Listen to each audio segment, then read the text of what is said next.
सभी को नमस्कार। आज हम करेंगे तत्सम और तद्भव की पहचान। तत्सम और तद्भव की पहचान। तो निश्चित तद्भव और तत्सम, अगर आपको ये पता लग जाएगा कि इसमें तद्भव है या तत्सम, एक पता लगा लीजिए बस। तत्सम पता लग गया तो इसका मतलब है तद्भव तो है ही।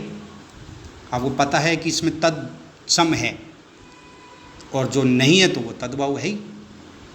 तो देखिए, पहली पहचान, या ये ट्रिक्स को आप याद कर लीजिए, लिख लीजिए माइंड में भी, कि शब्द में छः हो, यानी शब्द में आगे हो, पीछे हो, बीच में हो, कहीं भी हो, श हो, से हो, शे हो, यानी दोनों से हो, दुआ वाला से और षटकोण वाला से हो, और आधा रे हो, रे कहीं भी हो, चाहे वो नीचे रे हो, ऊपर रे हो, घुंडी हो, कहीं भी हो वो रे, ठीक है।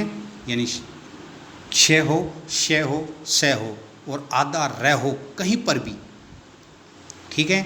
और पहला अक्षर ये और वे हो, क्या पहला अक्षर ये और वे हो, तो वो तत्सम होगा। क्या होगा? तत्सम होगा। क्या होगा? तत्सम। और देखो, तत्सम का अर्थ भी संस्कृत से ही कह सकते हैं, यानी तत्सम का मतलब सीधा जो संस्कृत में वर्ड हो। तद्भव जो यानी हिंदी में हो, या अपन कह सकते हैं अपनी मारवाड़ी भाषा, ऐसा ही ऊट पटांग सा रूप हो। तो देखिए, पहला मैंने बोला कि जिस शब्द में छः हो, तो देखिए अक्षर है, छः आ रहा है, अक्षत है, छः आ रहा है, क्षेत्र है, छः आ रहा है, क्षीर है, छः आ रहा है, इच्छू है, छः आ रहा है, अक्षी है, छः आ रहा है। तो इसमें कौन सा शब्द है? तत्सम है। कौन सा शब्द है? तत्सम है। देखो, अक्षर छः आ गया, अक्षत छः आ गया, क्षेत्र छः आ गया, क्षीर छः आ गया, इच्छू छः आ गया, अक्षी छः आ गया। तो इसमें यही नहीं, आप और भी अपनी गाइड में से और किसी नोटबुक में से, नोट्स में से भी आप ये शब्द देख लीजिए, ये तत्सम है या नहीं है। तो ये तो छः की होगी। अब इसको तद्भव क्या बनाएंगे, यानी छः हो तो उसको छः बना देंगे या ख बना देंगे। देखो, अक्षर, अक्षर है तो ये क्या बन जाएगा? अक्षर बन जाएगा। अक्षत है, अक्षत बन जाएगा। क्षेत्र है, खेत बन जाएगा। क्षीर, क्षीर है, खीर बन जाएगा, यानी छः का खी यानी ख या छः बनेगा। इच्छू है तो ई और छः का ख बन गया। अक्षी ए ख है, छः है तो इसका ख बन जाएगा, तो आँख हो जाएगा। देखिए आगे, देखिए मैंने बोला रे, तो देखिए आद्रक, देखो कै में भी रे आ रहा है, द्र में भी रे आ रहा है। आश्चर्य, तो देखो रिय के ऊपर रे आ रहा है। अर्पण, इसमें भी रे आ रहा है। एकार्य, इसमें भी रे आ रहा है। कर्म, इसमें भी रे आ रहा है। चर्म, इसमें भी रे आ रहा है। भ्रात, भ्रातृज्य, इसमें भी रे, भ्रह में भी आ रहा है, त्रय में भी आ रहा है। तो इसमें कौन सा है? तत्समय। कौन सा है? तत्समय। तो तत्समय, तो इसका मतलब है तद्भव, तो पता लग ही जाएगा। तो देखिए, आद्रक, आद्रक का अर्थ होता है अदरक। आश्चर्य, आश्चर्य को होता है अचरज। अर्पण, अर्पण का होगा अर्पण। एकार्य, अकाज। कर्म, काज। चरम, चाम। भ्रातज, भतीजा। ये हमारे तद्भव हैं। आगे देखिए, फिर है, मैंने बोला से। अब देखिए, मशक, मशक में से आ गया। घर्षण, घर्षण में से आ गया और रे भी आ रहा है।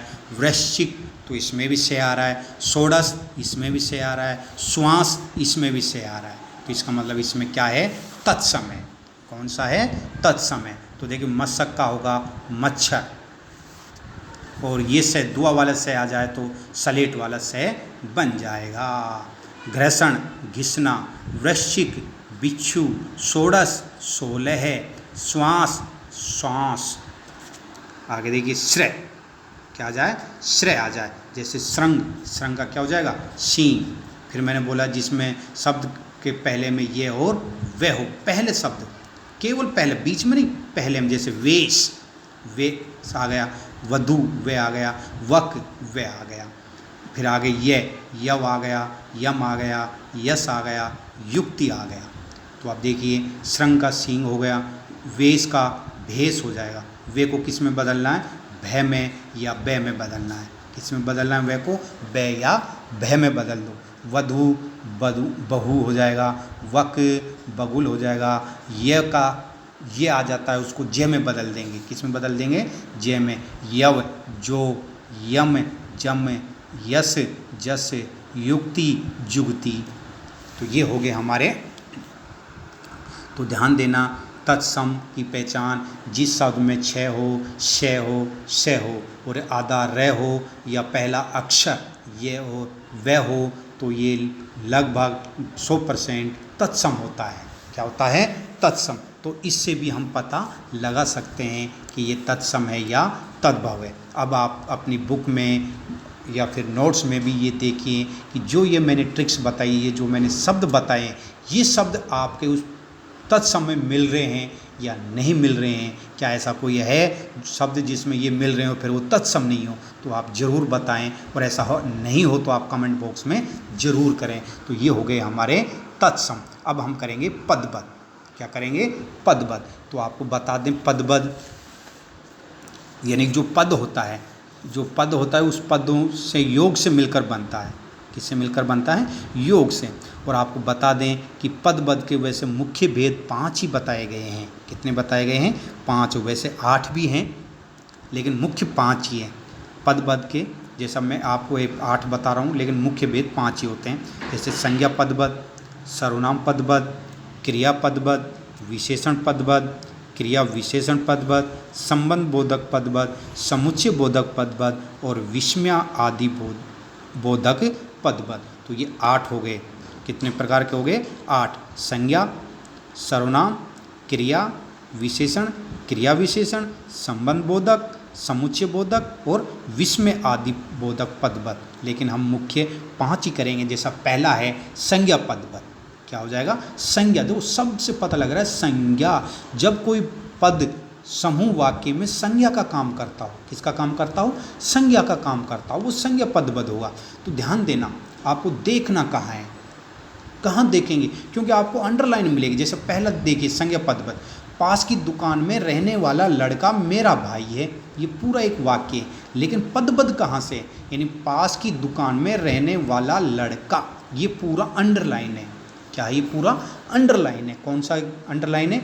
ये इसमें टाइपिंग किया हुआ है, मोबाइल से टाइपिंग किया तो इसमें वो ऑप्शन नहीं आता लाइन खींचने वाला, तो मैं आपको लड़के को अंडरलाइन किया। ये लड़के को नहीं बल्कि पूरा वाक्य है। ये कौन सा, कहाँ तक है ये?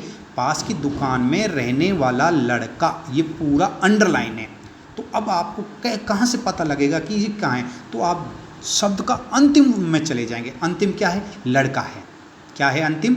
लड़का है, भाई नहीं है। ये तो भाई आगे आगे अंडरलाइन नहीं है। अंडरलाइन लास्ट में कहाँ पर है? लड़के में। कहाँ से शुरुआत हो रही है? पास से। यानी पास की दुकान में रहने वाला लड़का, तो लास्ट है लड़का। तो लड़के को देख लो आप, अंतिम को देख लो, उसमें क्या है? तो अब आपको पता है लड़का क्या है? संज्ञा है। लड़का क्या है? संज्ञा है। तो निश्चित है जब संज्ञा है तो ये क्या हो जाएगा? संज्ञा पदबद्ध हो जाएगा। क्या हो जाएगा? संज्ञा पदबद्ध हो जाएगा। तो इसमें क्या होगा? संज्ञा पदबद्ध। दूसरा देखिए, मेहनत करने वाली आशा नौकरी लग गई। अंडरलाइन किसको किया है? मेहनत करने वाली आशा को।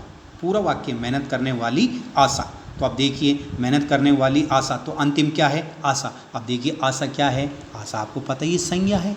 आशा क्या है? संज्ञा है। तो इसका मतलब क्या हो जाएगा? ये संज्ञा पदबद्ध हो जाएगा। तो पता लग जाएगा। यानी जो अंतिम देखना है हमें, जो अंडरलाइन की हुई है उसका अंतिम पद देख लो, अंतिम शब्द देख लो, वो शब्द क्या है?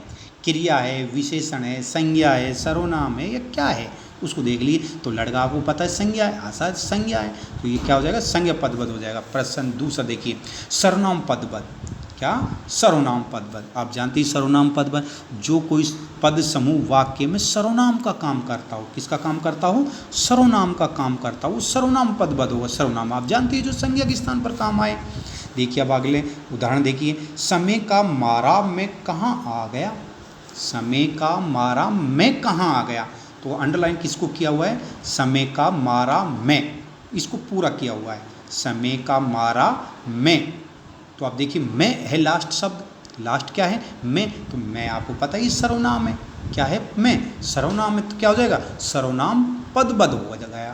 क्या हो जाएगा? ये सर्वनाम पदबद्ध। अगला दूसरा देखिए उदाहरण इसका, दो वो जो औरत कल आई थी वह अध्यापिका है। जो औरत कल आई थी वह अध्यापिका है। तो अंडरलाइन किसको किया हुआ है? जो औरत कल आई थी वह, इसको पूरा अंडरलाइन किया है। तो जो औरत कल आई थी वह, तो अंतिम पद क्या है? वह। तो वह देख लीजिए क्या है? वह क्या है? सर्वनाम है। तो ये क्या हो जाएगा? सर्वनाम पदबद हो जाएगा। अगला देखिए क्रिया पदबद। क्रिया पदबद, रमेश पढ़ रहा है। रमेश पढ़ रहा है, इस पूरे वाक्य को अंडरलाइन किया हुआ है। तो रमेश पढ़ रहा है, तो मैंने बोला कि अंतिम वर्ण देख लीजिए। तो अंतिम क्या आ रहा है? आ रहा है। क्या है? पढ़ रहा है। तो है क्या है? क्रिया है। यानी क्या कार्य का होना या पाया जाना क्रिया ही आता है। जिसमें कहते हैं ऐसे वाक्य जिसमें एक से अधिक क्रिया पदों बनने वाले रूप, उसे क्रिया पदबद्ध कहते हैं। तो पढ़ रहा है तो क्रिया हो रही है इसमें, तो ये क्या आ जाएगा? क्रियापद है। क्या है? क्रियापदबद्ध है। जैसे अगला हो सकता है राम क्रिकेट खेल रहा है। तो खेल रहा है, तो अंतिम में खेल रहा है, तो ये क्रियापदबद्ध हो जाएगा। अब चौथा देखिए विशेषण पदबद्ध। विशेषण पदबद्ध, तो विशेषण जानती हो, जब कोई समूह संज्ञा व सर्वनाम की विशेषता बताए। क्या? संज्ञा और सर्वनाम की जो विशेषता बताए उसे विशेषण पदबद्ध कहेंगे। यानी विशेषण जानती हो, संज्ञा और सर्वनाम की जो विशेषता बताए उसे विशेषण कहेंगे, और जो पूरा पद की बात पूछे तो पदबद्ध कहेंगे। तो जो संज्ञा सर्वनाम की विशेषता बताए उसे विशेषण पदबद्ध कहेंगे। जैसे अन्नू बहुत संस्कारी औरत है। अन्नू बहुत संस्कारी औरत है। अंडरलाइन किसको किया है? अन्नू बहुत संस्कारी। तो संस्कारी है, किसकी विशेषता है? ये अन्नू की है। अन्नू क्या है? संज्ञा है। अन्नू क्या है? संज्ञा है। तो निश्चित ये संज्ञा की विशेषता है। वो कैसी है? संस्कारी है। तो ये विशेषण हो गया। क्या हो गया? विशेषण हो गया। तो विशेषण पदबद्ध हो गया। ये पूरा वाक्य हो गया। अन्नू बहुत संस्कारी है, तो ये पूरा पदबद्ध हो गया। विशेषण संस्कारी है लेकिन पदबद्ध है, तो अन्नू बहुत संस्कारी, तो ये पूरा पदबद्ध हो गया। तो ये क्या हो जाएगा? विशेषण पदबद्ध हो जाएगा। प्रश्न पांचवा देखिए। प्रश्न है मतलब पांचवा क्रिया विशेषण। क्रिया विशेषण जानते ही हो आप किसे कहते हैं? ऐसा पद समूह जो क्रिया विशेषण का कार्य करे। क्रिया विशेषण का कार्य करे उसे क्या कहेंगे? क्रिया विशेषण कहेंगे। देखिए राम पहले से बहुत तेज चलने लगा। राम पहले से बहुत तेज चलने लगा। अंडरलाइन किसको किया हुआ है? तेज चलने लगा। तेज चलने लगा। तो देखिए क्रिया क्या है? चलना। अब क्रिया के साथ क्रिया की विशेषता बता रहा है कि कैसे चल रहा है। वो तेज चल रहा है, यानी चलना क्रिया होगी, लेकिन उसकी विशेषता हो रही है। वो कैसा है? तेज है। तेज चलने लगा, यानी लगा कैसे चलने लगा भाई? तेज। तो क्रिया विशेषण हो जाएगा ये हमारा। तो ये हमारे मुख्य बताया है मैंने 5। अगर आप कहो तो संबंध बोधक भी बता दें। जैसे संबंध बोधक यानी कि जैसे देश राज के समान, दीवार के पीछे, यानी ऊपर नीचे, योग्य, ये भीतर अंदर बाहर, ये सारे शब्द उसी में ही आते हैं। फिर जैसे समुच्चय बोधक होते हैं, यानी जो समुच्चय करें, जैसे और है, जैसे सीता और गीता विद्यालय जाती है, तो और आ गया, तो और समुच्चय बोधक हो गया। फिर विस्मय बोधी, विस्मय आदि बोधक जानते हो, जैसे हर्ष है, विस्मय है, लज्जा है, हाय मैं भी तो यही कह रहा था, तो हाँ को संबोधन कर रहा, विस्मय बोधी। आहा आज तो मिठाई खाकर मज़ा आ गया। अरे तुमने मेरा काम कर दिया, तो अरे ये विस्मय बोधी पदबद्ध है। ठीक है, तो ये हमारे हो गए। अब मैं आपसे देखिए एक प्रश्न करता हूँ, जैसे आप ध्यान से सुनना प्रश्न। अब तो हमसे चला जा रहा है। अब तो हमसे चला जा रहा है, ध्यान से सुनना है, चाहे अपने नोटबुक में लिख लेना ये प्रश्न। अब तो हमसे चला जा रहा है। अब इसमें चला जा रहा है, चला जा रहा है, इसको अंडरलाइन किया, तो इसमें बताना है क्रिया पदबद्ध है, वो सॉरी कौन सा पदबद्ध है? चला जा रहा है। तो देखिए अंतिम देखिएंगे, रहा है, तो रहा आपको पता ही है क्रिया हो गया, तो कौन सा हो जाएगा? क्रिया पदबद्ध आ जाएगा। क्या आ जाएगा? क्रिया पदबद्ध आ जाएगा। दूसरा देखिए, मीठे मीठे सपने देखने वाले लोग अकर्मण्य होते हैं। क्या? मीठे मीठे सपने देखने वाले लोग अकर्मणीय होते हैं। तो अंडरलाइन किसको किया हुआ है? मीठे मीठे सपने देखने वाले, वाले कैसे? वाले, तो वाले है अंतिम, वाले क्या है शब्द? वाले। तो कैसे? मीठे मीठे, तो मीठा है, तो क्या देख रहा है वो सपना, तो उसकी विशेषता बता रहा है, तो विशेषण पद बता जाएगा। क्या आ जाएगा? विशेषण पद बता जाएगा। ठीक है, तो ये हमारे हो गए। एक प्रश्न और देखिए, शेर की तरह दहाड़ने वाले तुम कांप क्यों रहे हो? शेर की तरह दहाड़ने वाले तुम कांप क्यों रहे हो? अंडरलाइन किया हुआ है शेर की तरह दहाड़ने वाले तुम, तो अंतिम पद क्या है? तुम, तो तुम आपको पता है ये सर्वनाम है, तो क्या आ जाएगा? सर्वनाम पदबद्ध। एक प्रश्न और लास्ट एंड फाइनल है, कविता और अन्नू पढ़ाई करती है। कविता और अन्नू पढ़ाई करती है, तो और को अंडरलाइन किया हुआ है, तो आपको पता है और को किया हुआ है, तो ये क्या हो जाएगा? समुच्चय, दोनों पदों को मिला रहा है, वाक्यों को जो मिलाने वाला समुच्चय पदबद्ध है, तो इसमें क्या आ जाएगा? समुच्चय पदबद्ध। तो ये हो गए हमारे पदबद्ध। अब आपको समझ